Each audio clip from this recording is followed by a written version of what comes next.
Israel അവരുടെ പരിമിതമായ സ്രോതസ്സുകളും പ്രതികൂല സാഹചര്യങ്ങളും എങ്ങനെ മികച്ച രീതിയിൽ പ്രയോജനപ്പെടുത്താമെന്ന് കാലങ്ങളായി തെളിയിച്ചുകൊണ്ടിരിക്കുകയാണ്. ദശലക്ഷക്കണക്കിന് ടൺ ഉപ്പ് നീക്കം ചെയ്ത വൻകിട ജലവിതരണ ശൃംഖല വേണോ, മരുഭൂമിയിലെ കൃഷി വേണോ, അതും അവർക്ക് സാധിക്കും. എന്നാലും രാജ്യത്തെ ഏറ്റവും വലിയ ചില പദ്ധതികൾ നടക്കുന്നത് മെഡിറ്ററേനിയൻ കടലിലാണ്. അവിടെ ഒരു നിശ്ചിത കാലയളവിൽ ഇസ്രായേൽ കടൽ തീരത്ത് നിന്ന് 7.1 കോടി ക്യൂബിക് ഫീറ്റ് മണലും ചെളിയും പാറകളും നീക്കം ചെയ്തു. അത് മതിയാകാതെ വന്നപ്പോൾ മെഡിറ്ററേനിയൻ കടലിന്റെ അടിത്തട്ടിൽ നിന്ന് വിശ്വസിക്കാൻ പറ്റാത്ത വിധം 52.9 കോടി ക്യൂബിക് ഫീറ്റ് വസ്തുക്കൾ കൂടി നീക്കം ചെയ്യാൻ രാജ്യം തീരുമാനിച്ചു. കൂടാതെ ഇസ്രായേലികൾ ഖനനം ചെയ്തെടുത്തതൊന്നും വെറുതെ ഒരിടത്ത് ഉപേക്ഷിച്ചില്ല. അവർ കൃത്രിമ ഭൂമി നിർമ്മിക്കുകയും കടലിൽ നിന്ന് 247 ഏക്കറിലധികം പ്രദേശം വീണ്ടെടുക്കുകയും ചെയ്തു. ഇതൊക്കെ എന്തിനു വേണ്ടിയാണ് ചെയ്യുന്നത് എന്ന് നിങ്ങൾ ചിന്തിച്ചു കാണുമല്ലോ, അല്ലെ? ചുരുക്കി പറഞ്ഞാൽ ഇത് ഏഷ്യൻ രാജ്യങ്ങളുമായുള്ള ബന്ധത്തെക്കുറിച്ചാണ്. എന്നാൽ ഇസ്രായേലിന്റെ തീരങ്ങളിൽ എന്താണ് സംഭവിക്കുന്നതെന്ന് മനസ്സിലാക്കാൻ ചുരുക്കത്തിൽ എന്നത് മതിയാകില്ല. അതുകൊണ്ട് നമുക്ക് വിശദമായി മനസ്സിലാക്കാം. ഏഷ്യയുമായുള്ള സമുദ്ര വ്യാപാരം ഇസ്രായേൽ ആശ്രയിക്കുന്ന വളരെ പ്രധാനപ്പെട്ട ഒരു വരുമാന മാർഗമാണ്. ഈ അടുത്ത കാലത്തായി ഇസ്രായേൽ തങ്ങളുടെ ആകെ ഇറക്കുമതിയുടെ ഏകദേശം 25 മുതൽ 30% വരെ ഈ മേഖലയിലെ രാജ്യങ്ങളിൽ നിന്നാണ് കൊണ്ടുവരുന്നത്. അങ്ങനെയെങ്കിൽ ദൂരദേശങ്ങളിൽ നിന്ന് വരുന്ന ഈ കപ്പലുകൾ എവിടെയാണ് അടുക്കുന്നത്? ആദ്യം ഓർമ്മ വരുന്നത് റെഡ് സീ അല്ലെങ്കിൽ ചുവപ്പ് കടൽ തീരത്ത് രാജ്യത്തിന്റെ തെക്കേ അറ്റത്ത് സ്ഥിതി ചെയ്യുന്ന ഇലിയറ്റ് പോർട്ടാണ്. ഏഷ്യയിൽ നിന്ന് വരുന്ന ചരക്കുകൾക്ക് ഏറ്റവും സൗകര്യപ്രദമായ സ്ഥാനം ഇതാണ്. ഉദാഹരണത്തിന് ചൈനയിൽ നിന്നുള്ള ഇലക്ട്രോണിക് സാധനങ്ങൾ കപ്പലുകളിൽ കയറ്റി ആയിരക്കണക്കിന് മൈലുകൾ സഞ്ചരിച്ച് ചുവപ്പ് കടലിലൂടെ നേരിട്ട് ഇലിയറ്റിലെത്തുന്നു. ഇതാണ് സാധ്യമായ ഏറ്റവും അടുത്ത വഴി. പക്ഷേ തുറമുഖം ആധുനിക വ്യാപാര മാനദണ്ഡങ്ങൾ പാലിച്ചാൽ മാത്രമേ ഇമ്പോർട്ട് എക്സ്പോർട്ട് സാധ്യമാകൂ. ഈ അടുത്ത കാലത്തായി ചരക്കു നീക്കത്തിന് ഏറ്റവും പ്രചാരപ്പെട്ടത് ഒരേ സമയം പരമാവധി ചരക്ക് കയറ്റാൻ കഴിയുന്ന കപ്പലുകളാണ്. ഇന്നത്തെ വലിയ കണ്ടെയ്നർ കപ്പലുകൾ വെള്ളത്തിനടിയിലേക്ക് ഏകദേശം 50 അടിയോളം താഴ്ന്നാണ് കിടക്കുന്നത്. എന്നാൽ ഇലിയറ്റ് തുറമുഖത്തെ ആഴം വെറും 31-33 അടി മാത്രമാണ്. അതിനാൽ ഇത്തരം വലിയ കപ്പലുകൾ അവിടെ അടുക്കാൻ ശ്രമിച്ചാൽ അവ കടൽ തറയിൽ തട്ടി നിൽക്കും. ഇതിന്റെ അർത്ഥം വലിയ കണ്ടെയ്നർ കപ്പലുകൾക്ക് അടുക്കാൻ കഴിയുന്ന തരത്തിൽ തുറമുഖം നവീകരിക്കേണ്ടതുണ്ട് എന്നാണോ? അല്ല, അതത്ര സിമ്പിൾ അല്ല. കാരണം ഇലിയറ്റിന്റെ വികസനത്തിന് വലിയ നിയന്ത്രണങ്ങളുണ്ട്. ഏറ്റവും വലിയ പ്രശ്നം ഗൾഫ് ഓഫ് അക്കാബ ഉൾക്കടലിലെ അപൂർവമായ പവിഴപ്പുറ്റുകളാണ്. ഇലിയറ്റ് തുറമുഖം ആഴം കൂട്ടുന്നതിനാവശ്യമായ വലിയ തോതിലുള്ള ഡ്രെഡ്ജിംഗ് കടൽ ജീവികൾക്ക് അപകടകരമാകും. മാത്രമല്ല, ഡ്രെഡ്ജിംഗ് കാരണം ഒഴുക്കിലുണ്ടാകുന്ന മാറ്റങ്ങൾ പരിസ്ഥിതി സംഘടനകൾ ഇത്തരം പദ്ധതികളെ എതിർക്കുന്നു. പ്രാദേശിക സാമ്പത്തിക ഘടകങ്ങളും പ്രധാനമാണ്. ഇലിയറ്റിലെ തീരപ്രദേശം പ്രധാനമായും വിനോദത്തെ കേന്ദ്രീകരിച്ചുള്ളതാണ്. കടലിലെ നിർമ്മാണ പ്രവർത്തനങ്ങൾ അവിടുത്തെ ഹോട്ടലുകൾ, ഡൈവിംഗ് സെന്ററുകൾ, ചെറുകിട ബിസിനസ്സുകൾ എന്നിവയെ ബാധിക്കും. അതുകൊണ്ട് തന്നെ വിനോദസഞ്ചാരികളുടെ എണ്ണവും കുറഞ്ഞേക്കാം. ഇലിയറ്റിൽ നിന്ന് രാജ്യത്തെ പ്രധാന നഗരങ്ങളിലേക്കുള്ള പാത കാര്യക്ഷമമാക്കണമെങ്കിൽ അതിന് വലിയ നിക്ഷേപം ആവശ്യമായി വരും. മൊത്തത്തിൽ നോക്കിയാൽ ഏഷ്യൻ രാജ്യങ്ങളുമായുള്ള വർദ്ധിക്കുന്ന വ്യാപാരത്തിന് ആവശ്യമായ ആധുനികവൽക്കരണത്തിന് ഇലിയറ്റ് ഏറ്റവും അനുയോജ്യമായ ഓപ്ഷനല്ല. ഇസ്രായേലും ഇത് തിരിച്ചറിഞ്ഞു. അതിനാൽ വളരെ അകലെയുള്ള രാജ്യങ്ങളുമായുള്ള വർദ്ധിക്കുന്ന വ്യാപാര ബന്ധങ്ങൾക്കായി അഷ്ഡോദും ഹൈഫയും തെരഞ്ഞെടുക്കപ്പെട്ടു. പ്രത്യേകിച്ച് ഹൈഫ വളരെ വ്യാപകമായ നവീകരണത്തിന് വിധേയമായി. നവീകരണത്തിന് മുൻപ് ഹൈഫ തുറമുഖത്ത് ഒരു സാധാരണ തുറമുഖത്തിന് ആവശ്യമായ സൗകര്യങ്ങളുണ്ടായിരുന്നു. എന്നാൽ വലിയ കണ്ടെയ്നർ കപ്പലുകളുടെ പ്രധാന കേന്ദ്രമെന്ന് ഇതിനെ വിളിക്കാൻ കഴിയില്ലായിരുന്നു. ചിലയിടങ്ങളിൽ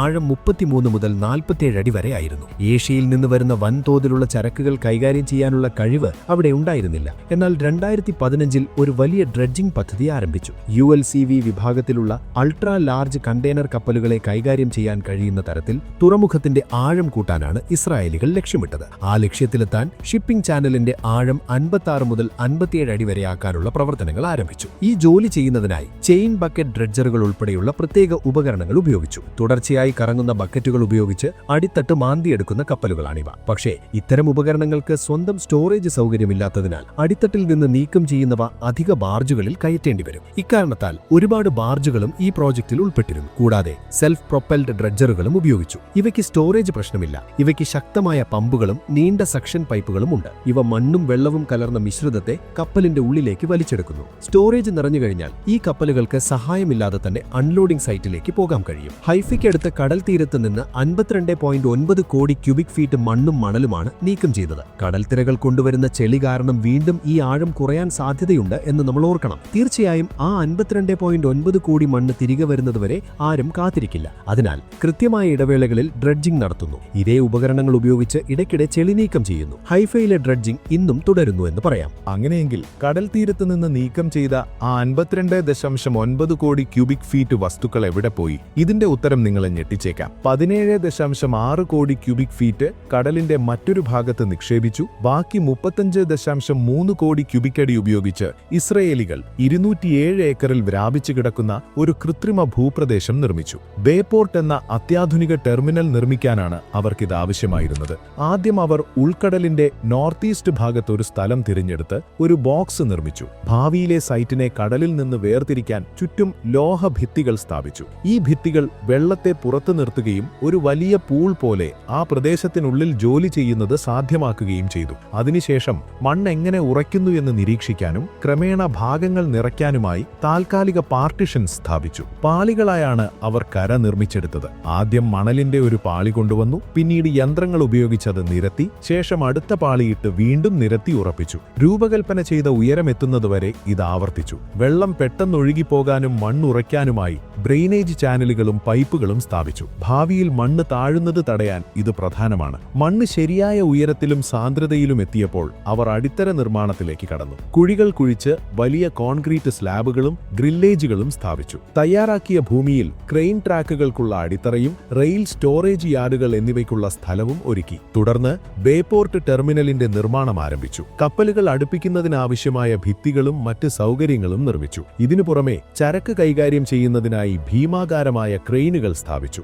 ULCV വിഭാഗത്തിലുള്ള കപ്പലുകളെ സേവിക്കാൻ കഴിയുന്ന ലോകത്തിലെ ഏറ്റവും വലിയ ക്രെയിനുകളാണിവ. ഒരു കപ്പലിൽ നിന്ന് മണിക്കൂറിൽ ഡസൻ കണക്കിന് കണ്ടെയ്നറുകൾ കൈകാര്യം ചെയ്യാൻ ഇവയ്ക്ക് ശേഷിയുണ്ട്. ടെർമിനലിൽ വലിയ കണ്ടെയ്നർ യാർഡുകൾ സ്ഥാപിച്ചു. ഇവയുടെ പ്രവർത്തനത്തിനായി റിമോട്ട് കൺട്രോൾഡ് ഓട്ടോമേറ്റഡ് സ്റ്റാക്കർ ക്രെയിനുകൾ സ്ഥാപിച്ചു. ഈ ക്രെയിനുകൾ നിശ്ചിത ഷെഡ്യൂൾ അനുസരിച്ച് കണ്ടെയ്നറുകൾ നീക്കുകയും തരംതിരിക്കുകയും ചെയ്യുന്നു. ഇത് കാര്യക്ഷമത വർദ്ധിപ്പിക്കുകയും സമയം ലാഭിക്കുകയും ചെയ്യുന്നു. ട്രക്കുകൾക്കായി ഒരു ഓട്ടോമേറ്റഡ് എൻട്രി സിസ്റ്റം നിർമ്മിച്ചതായിരുന്നു പദ്ധതിയുടെ മറ്റൊരു പ്രധാന ഭാഗം. ഇലക്ട്രോണിക് സിസ്റ്റങ്ങളും ലൈസൻസ് പ്ലേറ്റ് തിരിച്ചറിയൽ സംവിധാനവും ഉപയോഗിച്ച് തുറമുഖത്തേക്കുള്ള പ്രവേശനം വേഗത്തിലാക്കാനും തിരക്ക് കുറയ്ക്കാനും ഇത് സഹായിക്കുന്നു. ഇവയ്ക്കു പുറമെ ആധുനിക റോഡ് ശൃംഖലയും ദേശീയ പാതകളുമായുള്ള നേരിട്ടുള്ള ബന്ധവും ചരക്ക് നീക്കം വേഗത്തിലാക്കി. റെയിൽവേ അടിസ്ഥാന സൗകര്യങ്ങൾക്കും വലിയ പ്രാധാന്യം നൽകി. ടെർമിനൽ പരിധിയിൽ പുതിയ പാളങ്ങൾ നിർമ്മിച്ച് ദേശീയ ശൃംഖലയുമായി ബന്ധിപ്പിച്ചു.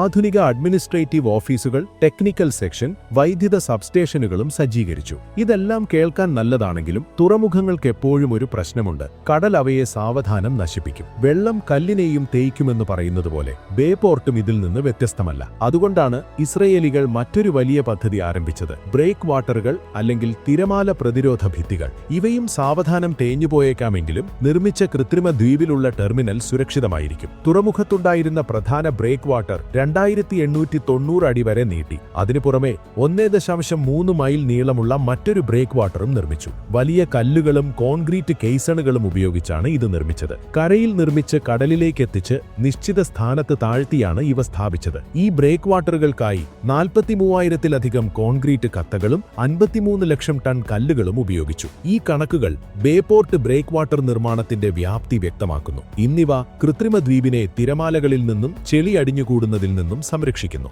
യഥാർത്ഥത്തിൽ ഹൈഫയിൽ നടന്ന ഏക നിർമ്മാണം ഇതല്ല.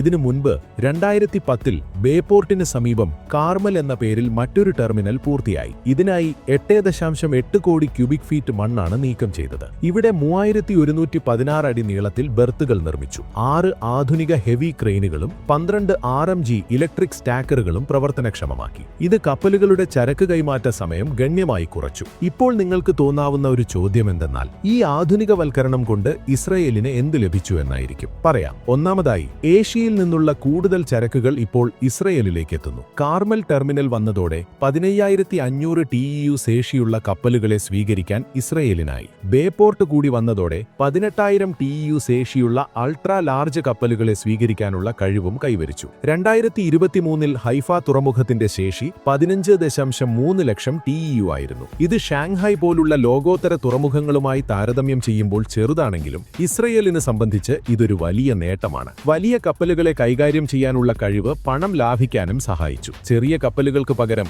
ഒരു വലിയ കപ്പൽ അയക്കുന്നത് ചിലവ് കുറയ്ക്കും. ഹൈഫ ഇപ്പോൾ കിഴക്കൻ മെഡിറ്ററേനിയനിലെ ഒരു പ്രധാന ട്രാൻസിറ്റ് ഹബ്ബായി മാറി. ഏഷ്യയിൽ നിന്ന് വരുന്ന ചരക്കുകൾ ഇവിടെ ഇറക്കി ചെറിയ കപ്പലുകൾ വഴി ഗ്രീസ്, സൈപ്രസ്, ഈജിപ്റ്റ് എന്നിവിടങ്ങളിലേക്ക് അയക്കാൻ സാധിക്കും. ചുരുക്കത്തിൽ ഹൈഫ തുറമുഖം ഏഷ്യയിൽ നിന്നുള്ള ചരക്കുകളുടെ പ്രവേശന കവാടമായി മാറി. ഇത് ഇസ്രയേലിന് വലിയ സാമ്പത്തിക ലാഭം നൽകുന്നു. പുതിയ ടെർമിനലുകളിലെ ഓട്ടോമേഷൻ സമയം ലാഭിക്കുകയും വിതരണ ശൃംഖലയിലെ തടസ്സങ്ങൾ ഒഴിവാക്കുകയും ചെയ്തു. ഇത് രാജ്യത്ത് ആയിരക്കണക്കിന് പുതിയ തൊഴിലവസരങ്ങൾ സൃഷ്ടിച്ചു. ഗതാഗതം, ലോജിസ്റ്റിക്സ്, ഇൻഷുറൻസ് തുടങ്ങിയ മേഖലകളിൽ വലിയ വളർച്ചയുണ്ടായി. ഇത് ഹൈഫയെ ഒരു വലിയ വ്യാവസായിക വ്യാപാര കേന്ദ്രമാക്കി മാറ്റി. തങ്ങളുടെ ഭൂമിശാസ്ത്രപരമായ പരിമിതികളെയും പാരിസ്ഥിതിക വെല്ലുവിളികളെയും എഞ്ചിനീയറിംഗ് മികവുകൊണ്ട് മറികടന്ന ഇസ്രയേലിന്റെ ഈ മാതൃക ലോകത്തിന് തന്നെ അത്ഭുതമാണ്. കൃത്രിമ ദ്വീപുകളും അത്യാധുനിക ടെർമിനലുകളും വഴി ഹൈഫ തുറമുഖം ഇന്ന് മിഡിൽ ഈസ്റ്റിലെ ഏറ്റവും പ്രധാനപ്പെട്ട വ്യാപാര കേന്ദ്രമായി മാറിക്കഴിഞ്ഞു. ഈ വീഡിയോയെക്കുറിച്ചുള്ള നിങ്ങളുടെ അഭിപ്രായങ്ങൾ താഴെ കമന്റ് ചെയ്യുക. ഇതുപോലുള്ള കൂടുതൽ വിജ്ഞാനപ്രദമായ വീഡിയോകൾക്കായി ചാനൽ സബ്സ്ക്രൈബ് ചെയ്യാനും മറക്കരുത്. അടുത്ത വീഡിയോയിൽ കാണുന്നതുവരെ ബൈ.